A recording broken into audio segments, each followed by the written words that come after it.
Hello class 9. Welcome to history lecture. Today we will do our last and the final part of chapter 2. There we will do the fourth European coalition and Napoleon and his 100 days reform. So first thing that we have seen already is that in the last class we have discussed that how Napoleon was defeated in one battle after another from 1807. In 1807, he cast his eye on the Iberian Peninsula, and there in Iberian Peninsula, the two countries, Spain and Portugal, joined hands with Britain. There, these two countries jointly defeated Napoleon and his army, and from that time, the defeat of Napoleon started. Next, we have seen that in 1812, the Moscow expedition, Napoleon also lost with the Russians. So from these events we can say that Napoleon had lost the power or the popularity that he had gained. Now we see that after several losses of Napoleon, all the European powers started forming alliance against him. The fourth European coalition was formed during this time. So we see that the fourth European coalition was formed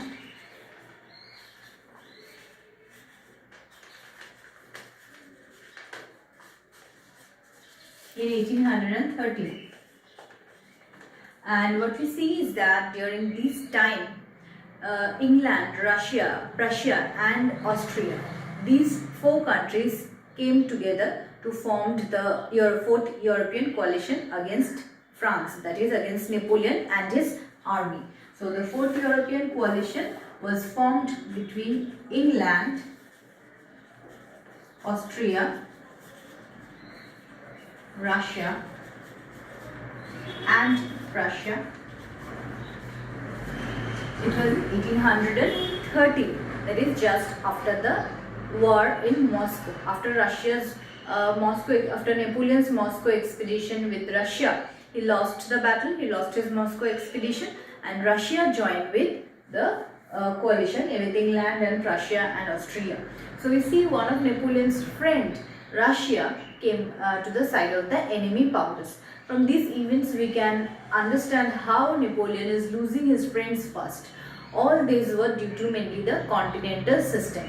We have seen that Napoleon has forced his continental system upon several countries of Europe, and because of this continental system, European countries were suffering loss and crisis, because there in those countries there was demand for product which those countries could not meet.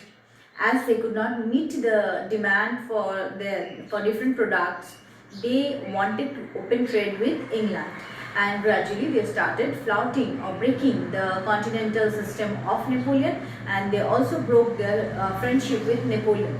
Napoleon, as these countries were breaking friendship with him or breaking the continental system which was forced by him, Napoleon started declaring war without thinking about the condition of his army or without thinking about his weakness. Now in this situation what happened is that all the countries came on one side and Napoleon was alone on another side. So Napoleonic forces had gradually become weak during this time, that is from 1813 we can say, and all the European powers were gradually turning against Napoleon. In this situation in 1813 we see that the fourth European coalition was formed, and this coalition that was formed, they declared war against Napoleon. This war was the Battle of Leipzig.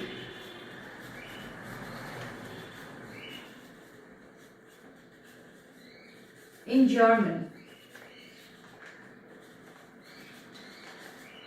Battle of Leipzig in Germany was fought in 1813, and in 1813 in this Battle of Leipzig, Napoleon and his troops were defeated.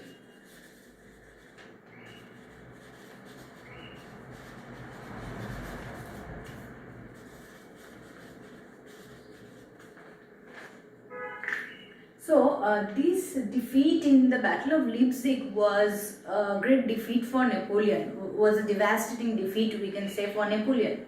So what happened is that this Battle of Leipzig is also known as the Battle of Nations, because in this battle many nations are joining their hand against Napoleon. So Battle of Leipzig is also known as the Battle of Nations.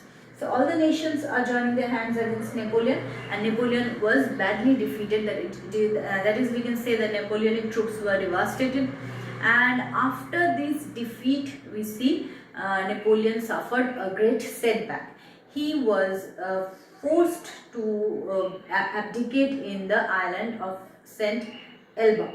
Now it happened so that during this time, as Napoleon was defeated, he had nothing to say against the coalition power, and the coalition power forced Napoleon to abdicate to Elba Island in Italy.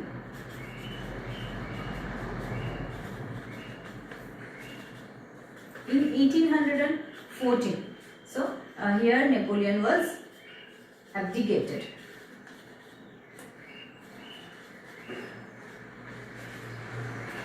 In St. Elba. There we see that Napoleon was exiled in Elba Island, but Napoleon himself did not consider these laws as his final loss. He wanted to come back, he wanted to rule again in France, and he wanted that he will gain power again in France. So there, while in Elba Island, he gradually started gaining support, and he started planning how he would come back. So just the very next year, that is in 1815, Napoleon planned and came back from the island of Elba. He returned to France and gained support of many people again, and again formed troops there. After forming troops, he again started declaring war against the European power, and he wanted to set up his empire anew. During this time, as he returned in 1815, we see Napoleon return.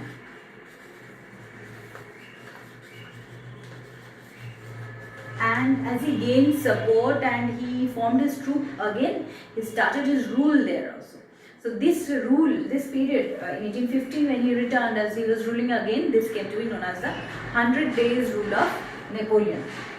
This is very famous in history. This event is very famous as the 100 Days Rule of Napoleon.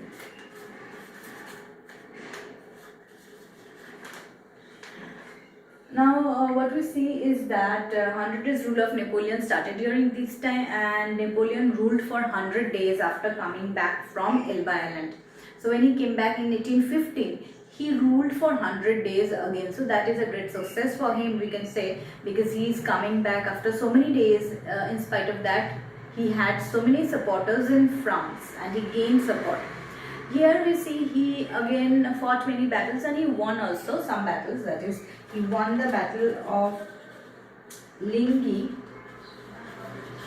He also won the Battle of Quatre Bras.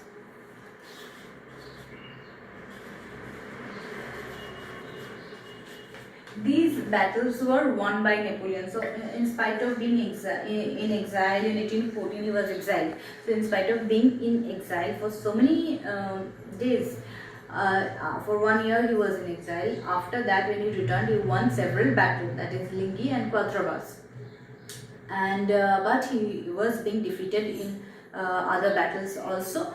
And in this situation, we see England and Prussia declared war against Napoleon. In this situation, what we see, that was in 1815 again. 1815, the most important war of Napoleon's life, or one of the important battle of Europe, that we can say, is the Battle of Waterloo, which was declared in 1815.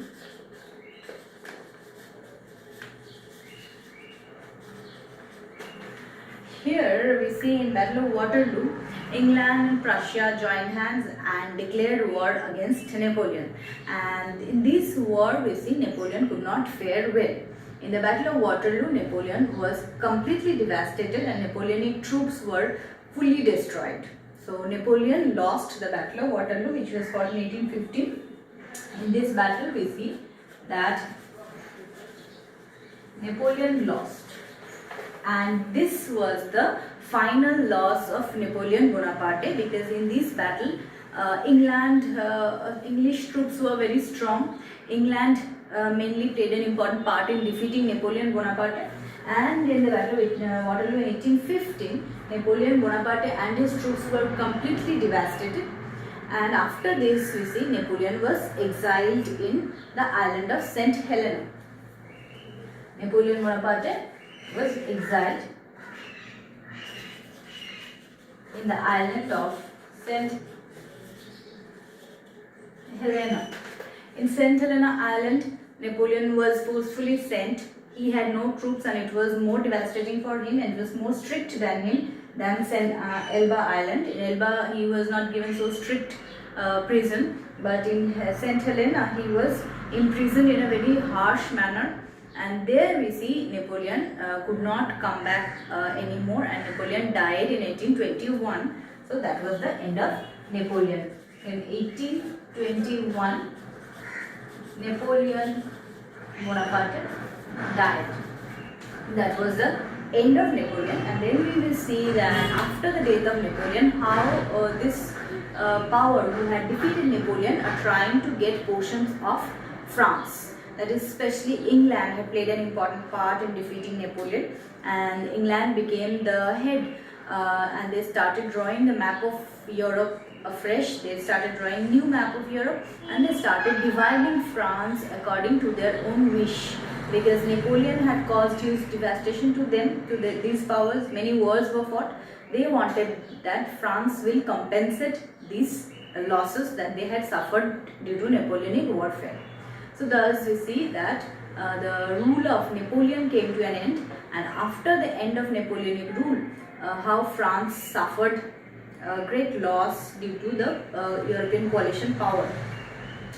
So here we come to the end of chapter 2. Thank you.